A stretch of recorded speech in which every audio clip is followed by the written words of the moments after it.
Hello and welcome to Blaugrana Everything and welcome back to the podcast, guys. Lionel Messi, of course, didn't sign for FC Barcelona. Lionel Messi instead signed for Inter Miami. So with that viability plan having been approved, we have to then ask ourselves who are Barcelona going to be going for now? Okay, so we'll talk at some length about FC Barcelona's transfer plans in the upcoming few weeks. Who are their priority signings, what areas they're looking for players in. Like I can tell you for a fact, pivot and interior and a backup number 9 are what Barcelona will be prioritizing. But like I said, we'll talk in depth about that and also about some of the players who will be having to maybe see their heads on the chopping block, players who Barcelona will be looking to sell in order to make something so that they can go ahead and make signings. Because remember, that economic viability plan, it has to do with selling players as well. Okay, so it's how Barcelona are going to bring down their wage bill in order to be able to register new players, to sign new players as well.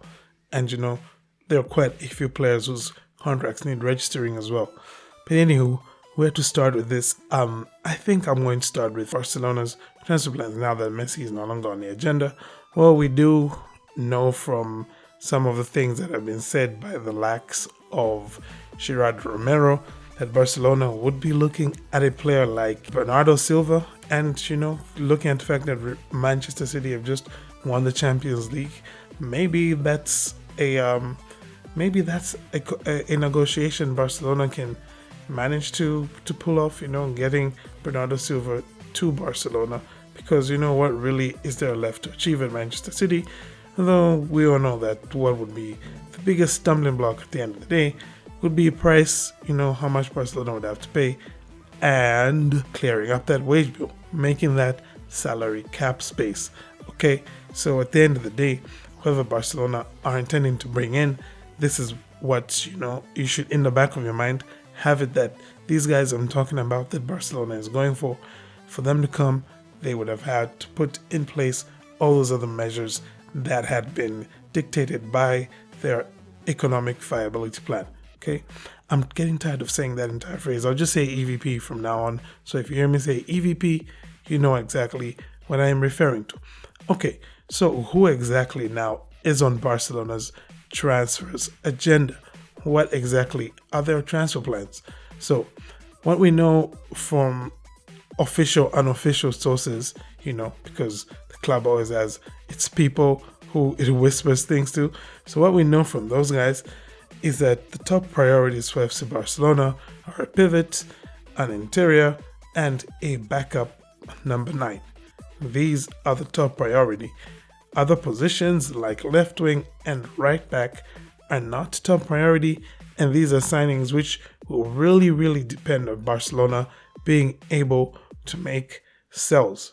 So, looking at those top priorities, the pivot, the interior, and the backup number 9, who is on the agenda? I'm going to start, of course, with a story we already know right now because we've spoken about it even here, which is the backup number 9. And right now, that's still looking like it's Vitor Roque that Barcelona are going to be looking at.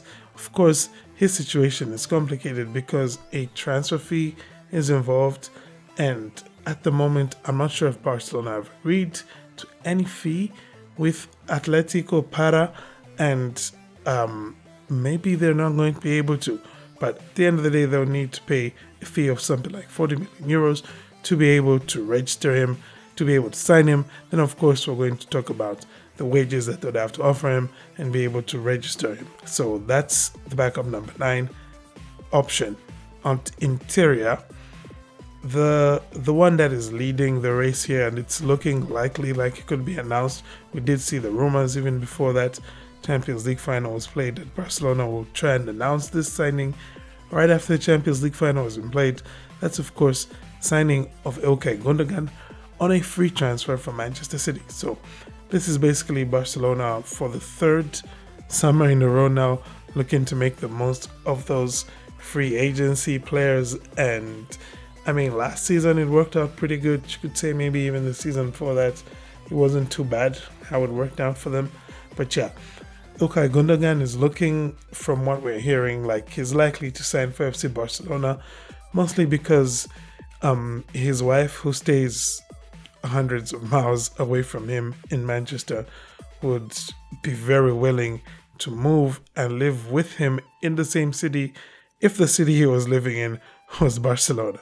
So, how these things are. Same way that we saw Lewandowski, come to this point where it's like, okay, I want to go to Barcelona. The huge motivating factor being the fact that his wife as well, wanted to live in the city of Barcelona.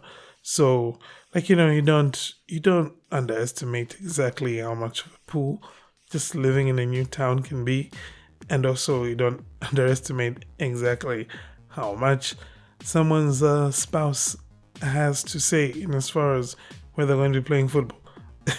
That's probably the lesson from the Ilkay Gundogan situation. Should that, of course, not pan out, to be interesting to see who else Barcelona could be looking at as an option at interior. Of course, there are an endless amount of rumors that are going to be flying around because, it's FC Barcelona, and any kind of interior is going to be linked to the FC Barcelona.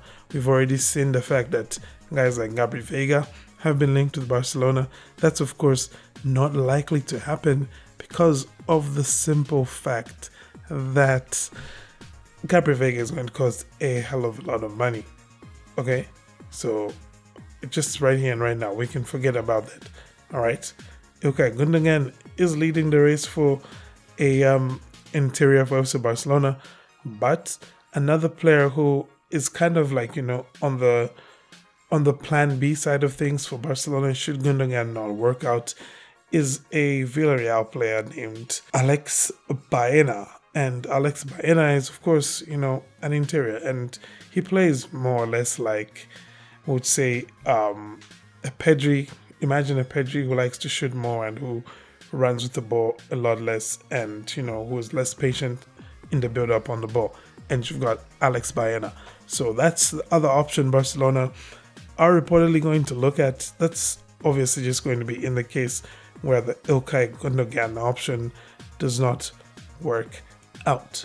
Okay, coming from there now, we are going to talk about the other priority position that FC Barcelona has, which is, of course, pivot. Xavi made no secret of the fact that he wants somebody who's going to replace Busquets, and he doesn't want it to be an experimental kind of player. He wants it to be somebody who is ready. So, earlier on, after Busquets had announced his retirement, we did see there was this laundry list that was dropped on us. Guys like Ruben Neves, guys like Arthur Vermeeren, guys like, Sfyan Amrabat, who's been linked with FC Barcelona since basically the World Cup, all throughout the winter transfer window, those links were there. And of course, guys like Martin Zubimendi and the one of the surprise names that popped up at some point, Joshua Kimmich.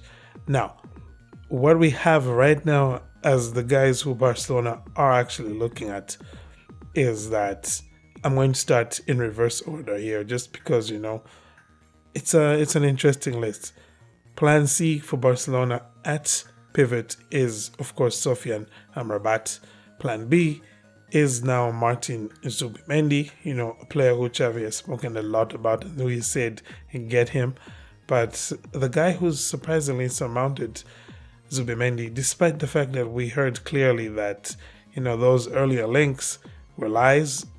Okay, well, I won't say lies. Let's just say those earlier links were misinformation, right? But yeah, top priority apparently for Barcelona is going to be Joshua Kimmich. Apparently, Xavi has made it clear to the board that he wants them to go for Joshua Kimmich and he wants them to try their best. Barcelona, of course, knows that this is going to be a difficult operation. The board, that is, they realize it's going to be a not easy thing to do, but it's said that they're going to try to fulfill Xavi's request. Now, obviously, personally, I'm not seeing this as a viable option. I don't really think that Bayern Munich are going to even negotiate with you, and even if they do negotiate, I don't think they're going to give you a reasonable asking price, because just look, they charged us 50 million for Robert Lewandowski, and he's like way past his like, he's like way into his mid 30s, and he had a year left on his contract. Kimmich, on the other hand, is like just late 20s, and he still has quite a few years left on his contract. So I don't really see this being a realistic option. And I don't know, maybe Xavi is being a bit too demanding in this case. Now, moving on from those top priority signings, there are, of course, some, let's say, auxiliary signings which Barcelona will be looking to make just to completely, round off the strength of the squad. And that's going to be at left wing and at right back. Now, at left wing, the options are looking, let's say, scant, to put it another way. Barcelona are unlikely to sign a left winger, especially because that they've been linked so far with just Yannick Carrasco, and right now it's looking like that whole Carrasco business, his signing, is really losing steam within the club. It's cooling down. They don't really seem too eager to go in that direction, which for me I think is a good thing. We need to lower the age profile of this team and not raise it. So most likely what could happen is that we could see Abde, I think, getting recalled from Osasuna. That's, unless somebody comes in from the Premier League or something with like buku money, like silly money, saying, we'll give you 40 million for Abde. In which case I think Barcelona will just literally bite their hand out. They'll rip their hand off, take that 40 mil for Abde.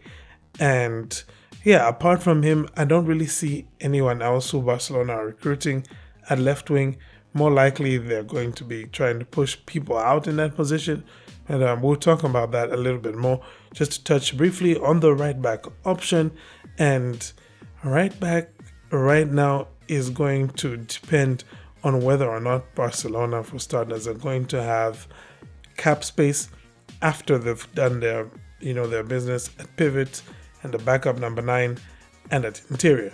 So if they do all of that and they still have, a goodish looking wage bill, then we could expect that Barcelona are going to make that move as well for the right back. And right now, what's being floated around mostly is that they're going to try and look at getting Joao Cancelo on a loan for the season. But like I said, even that business with getting Cancelo in a loan isn't going to happen without Barcelona making sure that their wage bill is in good shape. And right now, one way in which Barcelona are going to try and accomplish that is going to be through player sales. Now, it's been said already that Barcelona guaranteed La Liga in that EVP that they're going to move players on. They're going to be selling players. They're not going to, keep the current squad exactly as it is, but they're going to move on some players who I'm guessing not only have a significant chunk of wages going to them, but also have a good monetary value attached to them. And right now, what's been floated around is that in the coming days, Matteo Alemany will inform certain players that they aren't a part of the club's plans for next season. And in principle, it's expected that at least 3 players are going to receive such a call, going to sit down and have this conversation. Those 3 players, of course, Ferran Torres, Frank Kessie, and Ansu Fati. And, as well, it's also being reported that Barca is currently more likely to sell Ansu Fati than Ferran Torres because apparently Ferran Torres is appreciated by Xavi, which I don't even know what that means, because if he was so appreciated by Xavi, why exactly did Xavi not even play him against like freaking Valladolid? Why was he coming off the bench against Mallorca? All those kinds of questions. Why was he? Yeah, you appreciate him so much, Xavi. Why, yeah. Anywho, personally, I think that he should be moved on. I think that Kessie as well probably isn't a terrible piece to give up, especially if you're going to be bringing in Gundogan. Then yeah, I could justify that. But for Ansu, if you do sell him, then who do you have on that left wing to take on minutes? Is it going to be Dembele at left wing? Or are you really going to try and put Abde out there?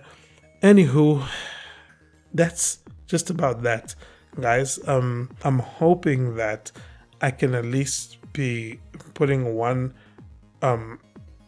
episode on on the podcast a week, looking at everything that transpired during the week. And maybe on the YouTube platform, you could just maybe get daily updates. I don't know. I'll try and do that. They might not be very long videos. Then I'll try and, just do some daily updates. Then, of course, the weekend podcast is going to be kind of, wrapping everything up in a nice bow and just looking at how everything has progressed. Okay? So, yeah, that's basically that, guys. I apologize if there was any background noises that you were picking up. But aside from that, I thank each and every one of you for tuning in. And I hope to see you again here next time. But until then, have a great day and Forza Barca.